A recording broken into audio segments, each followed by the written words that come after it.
আসসালামু আলাইকুম দর্শক, সকলকে স্বাগত জানাচ্ছি প্রবাস গাইডলাইন ইউটিউব চ্যানেলের আজকের এই নতুন এপিসোডে। দর্শক, আপনি ভিডিও থাম্বনেল দেখে ভিডিওটি যদি ক্লিক করে থাকেন তাহলে আমি ধরে নিতেই পারি যে আজকে আপনি মালয়েশিয়াতে যাওয়ার জন্য আপনি বিভিন্ন বিষয়ে জানতে ভিডিওটি আজকে ক্লিক করেছেন। তো এটি যদি সঠিক হয়ে থাকে তাহলে আপনাদের কাছে আমি করজোড়ে নিবেদন করব যে আজকে ভিডিওটি না টেনে সম্পূর্ণ ভিডিওটি দেখতে থাকুন। কেন দেখবেন? কারণ আজকে ভিডিওতে আপনাদের করা এমন কিছু প্রশ্নের উত্তর যেটি আমি অনলাইনে রিসার্চ করে এবং অনলাইন ঘেটে আপনাদের বিভিন্ন জায়গায় আপনারা এই প্রশ্নগুলি করে থাকেন, সেই প্রশ্নগুলির কিন্তু আনসার দেওয়ার চেষ্টা করছি। তো এখন মনে হতে পারে আপনাদের কাছে যে আমি আজকে এই প্রশ্নগুলি হয়তো বা মন গড়া আনসার করছি। না দর্শক, এই প্রশ্নগুলি কিন্তু মালয়েশিয়ার বিভিন্ন ওয়েবসাইট ঘেটে এবং মালয়েশিয়াতে বর্তমান কর্মরত আছে প্রায় 10 বা 12 বছর তার অধিক সময় ধরেও এমন ব্যক্তিবর্গের সাথে কথাবার্তা বলে ডিসকাস করে দেন কিন্তু আমি এই আনসারগুলি তাদের কাছ থেকে সংগ্রহ করে আমি আপনাদের জন্য আজকের এই ভিডিওটি তৈরি করেছি।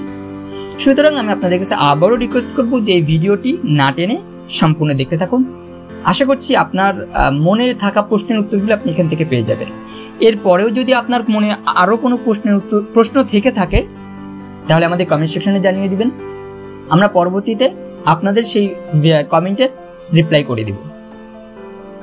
দেখুন, ভিডিওটি শুরু করার আগে আপনাদের কাছে জানিয়ে রাখি, সেটা হচ্ছে আমার কথাবার্তাগুলো কিন্তু হয়তো এলোমেলো হতে পারে, কিন্তু আমি আপনাদের কাছে রিকোয়েস্ট করব যে আমার কথার দিকে ফোকাস না করে আপনি ফোকাস করেন যে আপনি এখান থেকে কি ধরনের তথ্য পাচ্ছেন। ঠিক আছে? তো চলুন আমরা মূল ভিডিওটি শুরু করি। তবে ভিডিওটি শুরু করার আগে বলে রাখি, যারা আমাদের এই চ্যানেলে নতুন না, আজকে আর আমি আপনাদেরকে চ্যানেলটি সাবস্ক্রাইব করতে বলবো। আপনারা ডিসাইড করেন কি করবেন। যদি ভালো লাগে তাহলে করতে পারেন চ্যানেলটি সাবস্ক্রাইব এবং ভিডিওটিও শেয়ার করতে পারেন। আর যদি মনে হয়ে থাকে যে এই ভিডিওটি তথ্যবহুল তাহলে অবশ্যই কমেন্ট সেকশনে কিন্তু আপনার সেই মতামতটি জানিয়ে দিতে পারেন। তো চলুন দর্শক, এখন আমরা আমাদের মূল ভিডিওটি শুরু করি।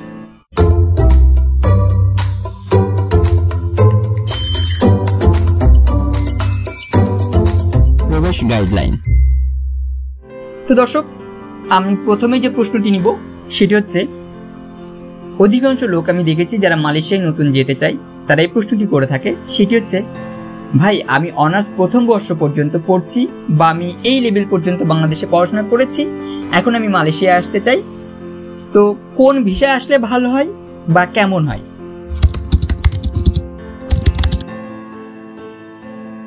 তো দেখুন, যারা এই প্রশ্নটি করে থাকেন তাদের উদ্দেশ্যে আমি আজকে যে কথাটি বলবো সেটি হচ্ছে, ভাই আপনি অনার্স পর্যন্ত পড়েন কিংবা মাস্টার্স, ইন্টার পড়েন কিংবা এসএসসি, আপনি যদি চিন্তা করে থাকেন যে আপনি কলিং ভিসায় মালয়েশিয়াতে যাবেন, সেক্ষেত্রে কিন্তু পড়াশোনাটা কিন্তু এখানে আপনার তেমন একটা ভ্যালু করবে না। এখানে ভ্যালু যেটা করবে সেটা হচ্ছে আপনি যে কাজের উপরে যাচ্ছেন সেই কাজের উপরে আপনার কর্মদক্ষতা কতটুকু আছে, আপনি অভিজ্ঞতা কতটুকু অর্জন করেছেন সেটা। তো দেখুন, তারা কিন্তু আপনার লেখাপড়া দেখে ওখানে কিন্তু আপনাকে কাজ দিবে না। তারা কি করবে? তারা যদি দেখে যে আপনি দক্ষ, ধরেন আমি উদাহরণ হিসেবে বলি, আপনি গেলেন সেখানে প্লান্টেশন খাতে অথবা আপনি কনস্ট্রাকশন খাতে গেলেন। এখন যদি আপনার কনস্ট্রাকশনের খাতের যে কাজ, সেই কাজ সম্পর্কে যদি আপনার জানা থাকে, আপনি যদি দক্ষ হয়ে থাকেন, তাহলে কিন্তু আপনি সেখানে কিন্তু খুব ভালো মানের একটা বেতন পাবেন। আচ্ছা, আরেকটি কথা যারা এই প্রশ্নটি করে থাকেন তাদের উদ্দেশ্যে বলে রাখি, সেটি হচ্ছে যে যদি আপনি মনে করে থাকেন যে ভাই আমার তো কোনো কর্মদক্ষতা নাই, যোগ্যতা নাই, তাহলে কি আমি মালয়েশিয়া যেতে পারবো? আমি তো শুধু পড়াশোনাই করেছি। ভাই, এক্ষেত্রেও কিন্তু আপনার টেনশন করার কোনো দরকার নাই, আপনি যেতে পারবেন। এই জন্য আমি আপনাকে বলবো যে আপনি যে কাজের উপরে মালয়েশিয়ায় যেতে চান সেই কাজের উপরে একটি ট্রেনিং গ্রহণ করেন। বাংলাদেশে কিন্তু এখন সরকারিভাবে বেসরকারিভাবে বিভিন্ন জায়গায় ট্রেনিং দেওয়া হচ্ছে কাজের উপরে অভিজ্ঞতা অর্জন করার জন্য। তো আপনি চাইলে কিন্তু খুব সহজে ট্রেনিং করার মাধ্যমে আপনি কিন্তু আপনার কর্মদক্ষতা অর্জন করে আপনি বিদেশে যেতে পারেন।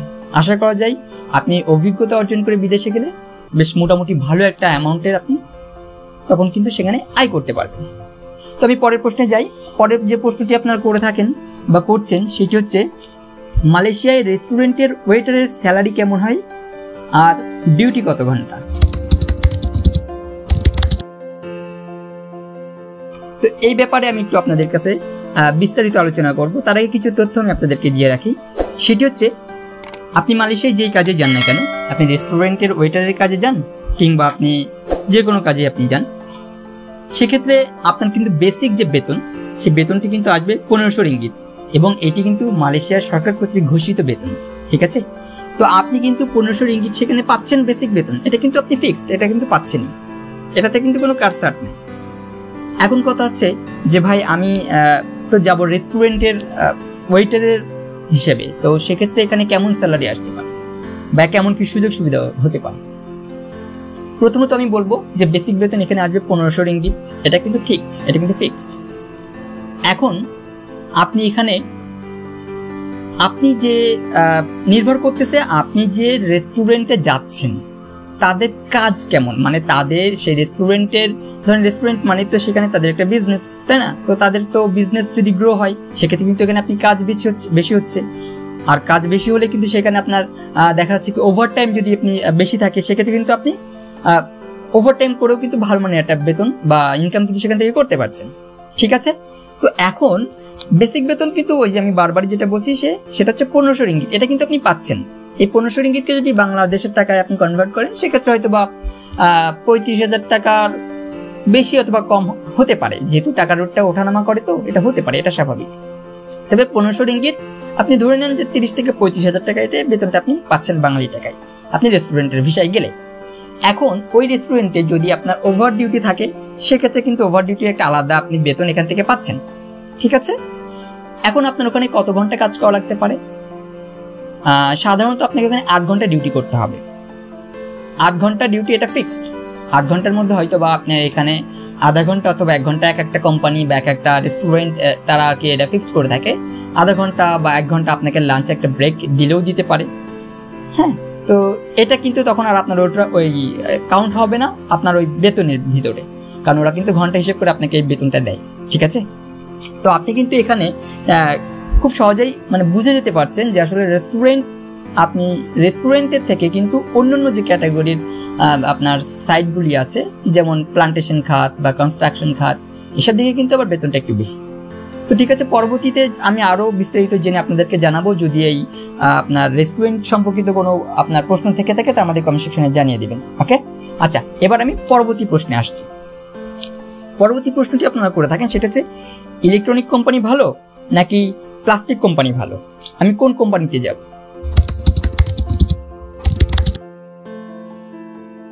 তো আপনি ইলেকট্রনিক কোম্পানিতে যান বা প্লাস্টিক কোম্পানি, দুইটাই ভালো, আমি খারাপ বলছি না।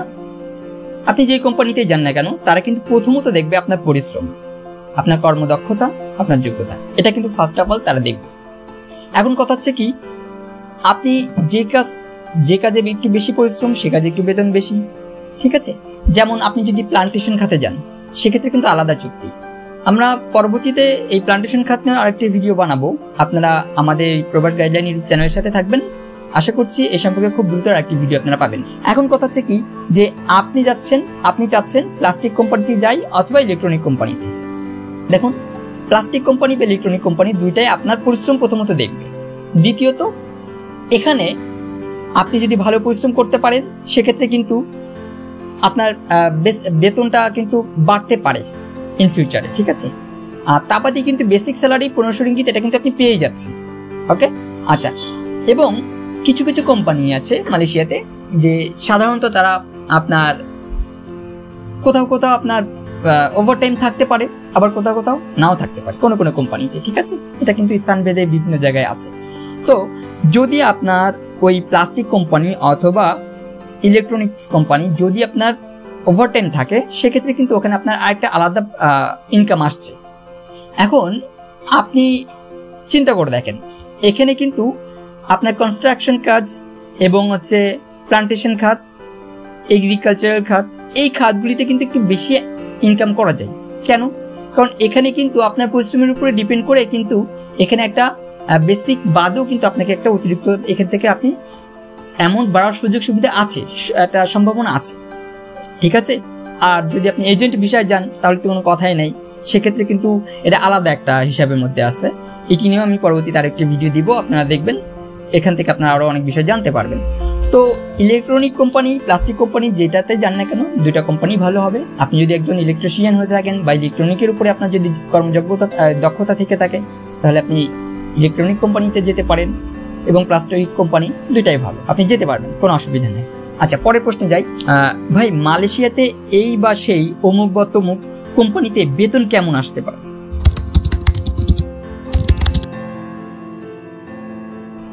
তো এই সম্পর্কে একটু আমি আপনাদেরকে জানিয়ে রাখি। দেখুন, আপনি মালয়েশিয়াতে বর্তমানে যে কোনো কোম্পানিতে আপনি ধরেন গেলেন, সেটা হচ্ছে আপনার কোনো সুপার শপ হতে পারে বা ইকো শপ হতে পারে, বা যে কোনো কোম্পানিতে আপনি গেলেন কাজের জন্য। তো এখানে কিন্তু বেসিক যে মূল বেতন সেটি কিন্তু 1500 রিঙ্গিত আসছেই। এটি কিন্তু কোনো আপনার মানে কম বেশি হবে না। এবং এই 1500 রিঙ্গিত যদি আমি কিন্তু এর আগে বললাম সে কথাটি, সেটি হচ্ছে আপনি কনভার্ট করলে কিন্তু বাংলাদেশের টাকায় সেটা 38,000 টাকা বা 35,000 টাকা কম বেশি কিন্তু হচ্ছে বা হতে পারে।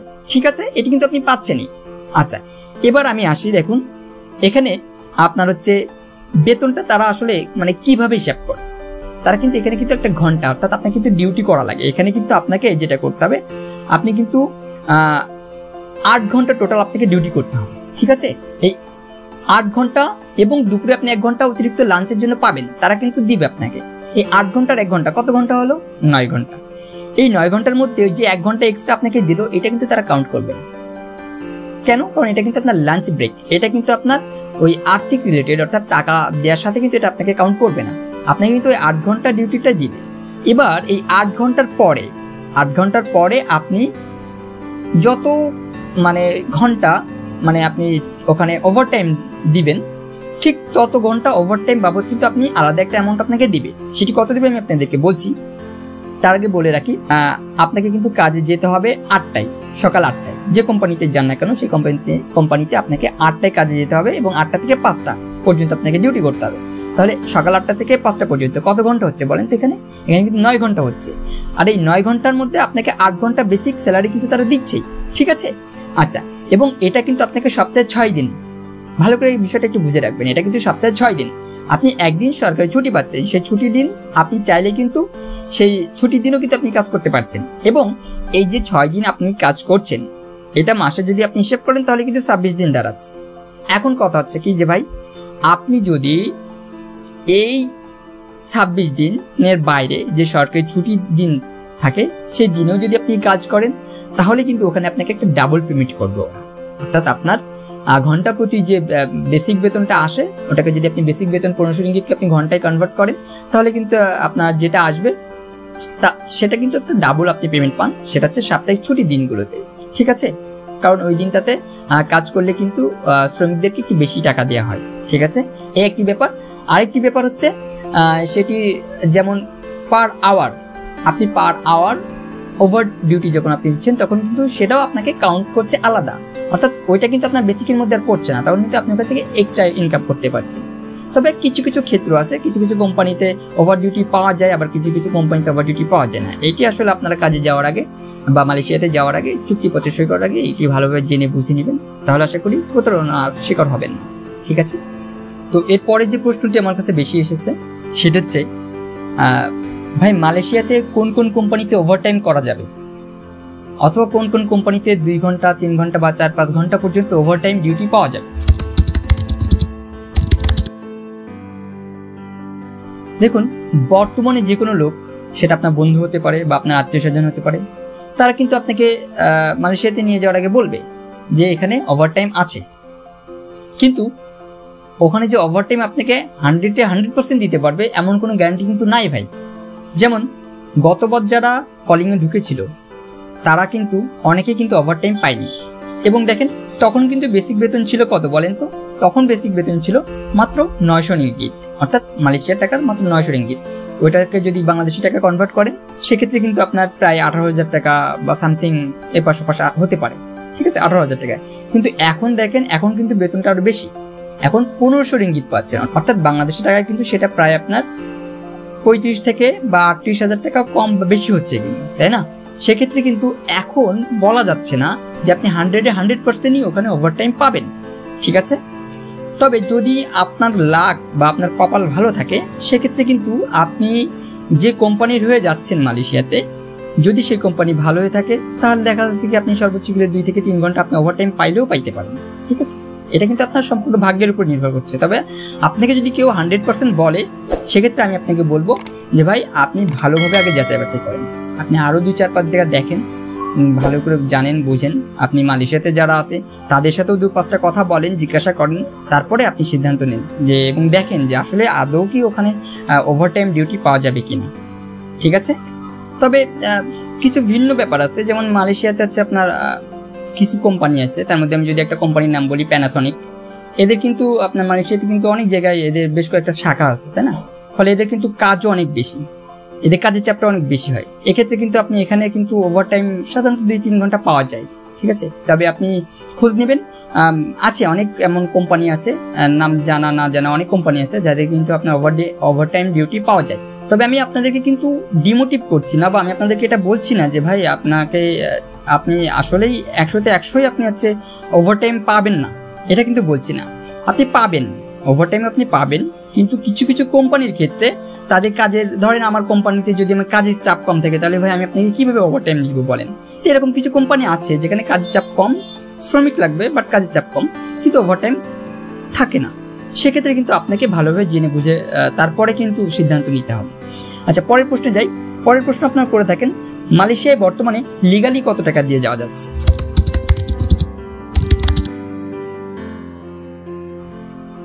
আসলে ভাই এই বিষয়ে আমি কি বলবো, এটার কোনো ঠিক ঠিকানা নাই। ঠিক আছে, আর এই বিষয়ে আমি আপনাদের কাছে মন্তব্য করতেও চাই না, কারণ গত প্রথম ফ্লাইটে যারা গিয়েছে, যে 53 জন, তারা কিন্তু অলরেডি বলেছে 75,000 বা সামথিং আর কি দিয়ে তারা আর কি গিয়েছে।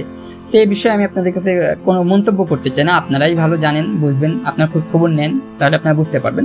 তবে আমি এটুকু বলে রাখবো যে সেটা হচ্ছে ভাই, যেমন বেশি টাকা দিয়ে মালয়েশিয়ায় যাওয়া আপনার জন্য হয়তো বা অনেক সময় ইম্পসিবল হয়ে যাবে, তবে আপনি যদি মনে করেন যে কম টাকা আপনাকে কেউ নিয়ে যাবে, সেটাও কিন্তু আপনার জন্য একটা ঝুঁকিপূর্ণ থেকে যায়।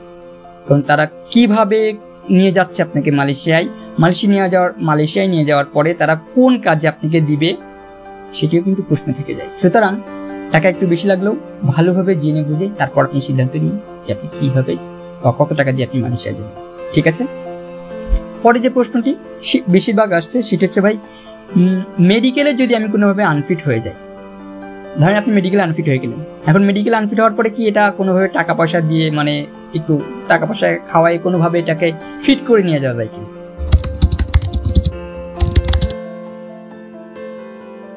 যাই ভাই, যাই, এটা যায় না তা না, যাই, কিন্তু এখানে মাথায় রাখতে হবে আপনাকে, সেটা হচ্ছে আপনার রিস্ক কিন্তু 50-50 থেকে যায়। কিরকম আমি আপনাকে একটু বুঝিয়ে বলি। যেমন বাংলাদেশে কিন্তু কিছু কিছু মেডিকেল আছে যারা কিন্তু টাকা দিয়ে আপনাকে ফিট করতে যাবে না, অর্থাৎ তারা কিন্তু রিস্ক নিবে না, কারণ পরবর্তীতে যদি ধরা পড়ে যায় আইন শৃঙ্খলা বাহিনীর কাছে, এর খেসারত কিন্তু তাদেরকে দিতে হবে। ঠিক তেমনি মালয়েশিয়াতেও কিন্তু এমন কিছু কোম্পানি আছে বা মেডিকেল আছে যারা আপনাকে টাকা দিয়ে, টাকার বিনিময়ে কিন্তু আপনাকে ফিট করাবে না। এখন কথা হচ্ছে কি, বাংলাদেশ থেকে আপনাকে কোনোভাবে ফিট দেখালো, যেহেতু এখন অনলাইনের যুগ, এটা মাথায় রাখতে হবে, তারপরেও আপনাকে কোনো না কোনোভাবে ফিট দেখে আপনাকে মালয়েশিয়া পাঠানোর পরে সেই দেশে যখন আপনি পৌঁছানোর পরে ওখানে কিন্তু আবার আপনাকে মালয়েশিয়াতে আপনাকে আবার মেডিকেল করবে। হ্যাঁ, মেডিকেল করার পর যদি আপনাকে আনফিট দেখে, তখন কি হবে বলেন তো বিষয়টা? তখন কিন্তু রিস্কটা এখানে 50 নয়, তখন কিন্তু এটা রিস্ক 100% হয়ে গেল। তখন দেখা যাচ্ছে কি যে আপনাকে কিন্তু আবার ব্যাক চলে আসতে হবে, তাই না? তখন যদি আপনাকে বাংলাদেশে ব্যাক চলে আসতে হয়, তাহলে কি আপনার অনেকগুলো টাকা জলে চলে গেল। ওই টাকার হদিস আপনি আদৌ কিভাবে করবেন সেটা আপনি ভালো বুঝতে পারবেন খোঁজখবর নিলে। অথবা আপনাকে মালয়েশিয়ায় অবৈধভাবে থেকে যেতে হবে। আর মালয়েশিয়ায় অবৈধভাবে থাকাটা যে কতটা রিস্ক, আপনি একটু নেট ঘাটলেই এই সম্পর্কে আরো অনেক তথ্য পেয়ে যাবেন। আশা করি এই প্রশ্নের উত্তর পেয়েছি।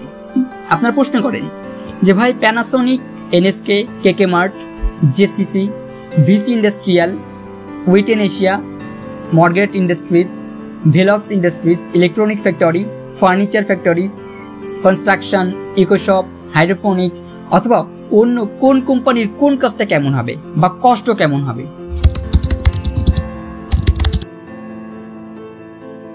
এই প্রশ্নের আনসার আমি দেওয়ার থেকে আপনি নিজেকে যদি প্রশ্ন করেন তাহলে কিন্তু এর আনসারটা আপনি পেয়ে যাবেন।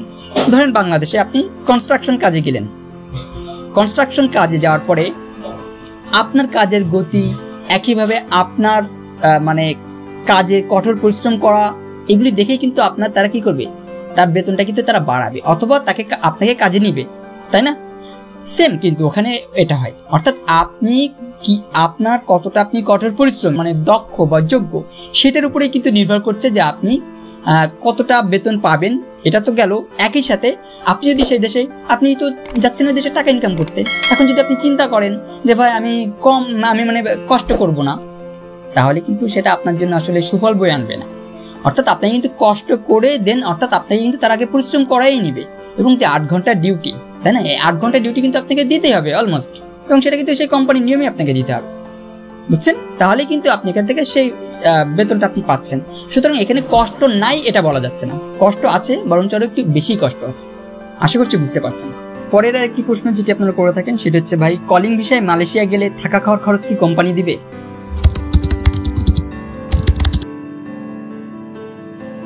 দেখুন, থাকার খরচটা কিন্তু কোম্পানি দিবে, আর খাওয়ার খরচটা এটা আপনার নিজের।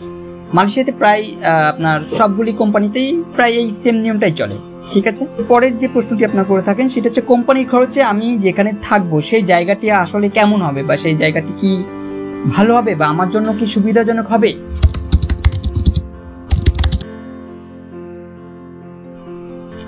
এই প্রশ্নের উত্তরটিও কিন্তু সেম হয়ে যায়, সেটা হচ্ছে 50-50, ঠিক আছে? সেটা হচ্ছে 50 ভাগ ভালো হতে পারে, আবার 50 ভাগ খারাপ হতে পারে। এখানে কিন্তু পুরোপুরি 100% বলা যাচ্ছে। কেন, সে সম্পর্কে একটু ব্যাখ্যাটা শোনেন। যেমন কিছু কিছু কোম্পানি আছে যারা হচ্ছে আপনার তাদের ওই কোম্পানির শ্রমিকদের জন্য রাস্তার সাইডে যে অ্যাপার্টমেন্টগুলি আছে সেই অ্যাপার্টমেন্টগুলি কিন্তু ভাড়া নেয়। তো এই অ্যাপার্টমেন্টের ইউনিটগুলি কিন্তু তারা স্টাফদের জন্যই মূলত ভাড়া নিয়ে থাকে, ঠিক আছে? একটা ইউনিটের ধরেন 2 থেকে 3টা করে রুম হয়ে থাকে, এবং এই প্রত্যেকটা রুমে আপনাকে 2 থেকে 3 জন করে আপনার থাকার ব্যবস্থা করে দেয়, ঠিক আছে? তো এক্ষেত্রে কিন্তু দেখা যাচ্ছে কি যে আপনার থাকার ব্যবস্থাটা একটু মোটামুটি ভালো হতে পারে, হ্যাঁ, এক্ষেত্রে সন্তোষজনক হতে পারে। আবার কিছু কিছু কোম্পানি আছে মালয়েশিয়াতে যারা হচ্ছে আপনার রোডের পাশেই কি করছে, তারা বিভিন্ন দোকান, হ্যাঁ, বিভিন্ন দোকানগুলো থাকে, সেই দোকানগুলো তারা কি করছে, দোকানগুলোর উপরে 2 বা 3 তলা পর্যন্ত তারা কি করতেছে, মানে ছোট ছোট পার্টিশন দিচ্ছে, হ্যাঁ, ছোট ছোট পার্টিশন দিয়ে সেখানে তারা রুম করতেছে, এবং এখানেই কিন্তু আপনার এই রুমের মধ্যেই কিন্তু আপনার থাকার ব্যবস্থা করতেছে তারা। তো এক্ষেত্রে কিন্তু ভালো হয়, আবার খারাপও হয়। তো কিছু জায়গা আছে যেসব জায়গাগুলিতে কিন্তু আপনাকে অনেক সময় 15 থেকে 20 জন পর্যন্ত কিন্তু আপনাকে এক রুমে গাদাগাদি করে থাকতে হয়। এটি কিন্তু আবার অনেকটা সময় কষ্টদায়ক হয়ে যায়। এটি অবশ্যই কোম্পানির উপরে নির্ভর করতেছে যে আসলে তারা কিভাবে থাকতে দেবে। আচ্ছা, সব থেকে বেশি কষ্ট হয়ে থাকে সেটি হচ্ছে আপনার কনস্ট্রাকশনের কাজে, কারণ কনস্ট্রাকশন কাজে কিন্তু আপনার এক জায়গায় কাজ হয় না, ঠিক আছে? কনস্ট্রাকশন কাজে কিন্তু আপনার দেখা যাচ্ছে বিভিন্ন সময় বিভিন্ন জায়গায় কাজ হয়ে থাকে, এবং দেখা যাচ্ছে একটা লং প্রসেসিং এর কাজ হয়ে থাকে। কথা আমি যদি আপনাকে বাংলাদেশটাকে আপনি উদাহরণ হিসেবে ব্যবহার করে দেখাই, ধরেন আজকে আপনার যশোরে কাজ হলো আপনার মনে করেন যে 1 মাস, এক্ষেত্রে কিন্তু আপনাকে যশোরে এসে থাকতে হবে। এখন আপনি যশোরে এসে কিন্তু দেখা যাচ্ছে কি তখন আপনাকে একটা জায়গায় আপনাকে থাকতে হবে 15-20 জন গাদাগাদি করে, এটা কিন্তু একটু কষ্টদায়ক হয়ে যায়। আবার দেখা যাচ্ছে কি এই 1 মাস পরে আপনি ঢাকায় চলে গেলেন, তখন ঢাকায় যে আপনি কিন্তু পার্মানেন্টলি কিন্তু একটা ভালোভাবে রুম বা নিয়ে কিন্তু আপনি থাকতে পারছেন না। তবে ভিন্ন ভিন্ন কিছু বিষয় আছে, দেখা যাচ্ছে কি সেই দেশে কিছু বাংলাদেশি আপনার কন্ট্রাক্টর আছেন, তাদের আন্ডারে থাকলে দেখা যাচ্ছে কি তারাও আবার অনেক সময় একটু ভালো পরিবেশে থাকে, সেটা আলাদা, খোঁজ নিলে আপনি ভালোভাবে জানতে পারবেন এই বিষয়টা নিয়ে। তবে আপনি চাইলে কিন্তু সেখানে রুম ভাড়া নিয়েও থাকতে পারেন, হ্যাঁ, আপনি চাইলে ওখানে দেখা যাচ্ছে কি এই রুমের ভাড়া কিন্তু খুব বেশি একটা না, আপনারা চাইলে দেখা যাচ্ছে 2 বা 3 জন অথবা 4-5 জন কিন্তু আপনারা মিলে এটা শেয়ারিং করে, অর্থাৎ অল্প অল্প করে দিয়ে আপনারা কিন্তু একটা রুম বা একটা ইউনিট কিন্তু আপনারা ভাড়া নিতে পারেন, নিয়ে আপনারা কিন্তু সেই ইউনিটে থাকতে পারেন। এটা কিন্তু আপনাদের ক্ষেত্রে একটি সহজ হয়ে যায়, আপনাদের কাজের ক্ষেত্রে কিন্তু খুব সহজ একটি ব্যাপার। তো এটা ছিল মোটামুটি আনসার। আরেকটি বলে রাখি, সেটি হচ্ছে দেখা যাচ্ছে কি আপনি যদি রুম নিয়ে থাকেন সেক্ষেত্রে দেখা যাচ্ছে কি যে আমাদের বাংলাদেশি টাকায় বড়জোর 2 থেকে 4 হাজার টাকা ভাড়া আসতে পারে।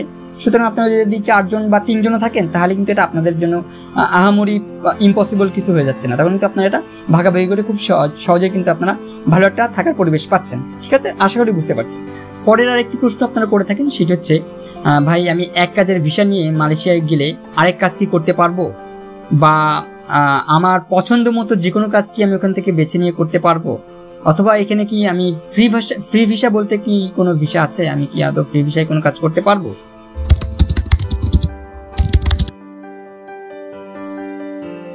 প্রথমত আমি আপনাদেরকে জানিয়ে রাখি, সেটা হচ্ছে মালয়েশিয়ায় ফ্রি ভিসা বলতে কোনো ভিসা নেই। যে যেই ভিসায় আসবে তাকে সেই ভিসাতেই কাজ করতে হবে, এবং অন্য জায়গায় কাজ করা অবস্থায় যদি ইমিগ্রেশন পুলিশ আপনাকে ধরে তাহলে কিন্তু আপনার জেল জরিমানা পর্যন্ত হতে পারে, এবং আপনাকে কিন্তু দেশেও পাঠিয়ে দিতে পারে তারা। তবে বেশিরভাগ ক্ষেত্রে জেল জরিমানা হয়ে সেটি আর কি ডিসমিস হয়ে যায়।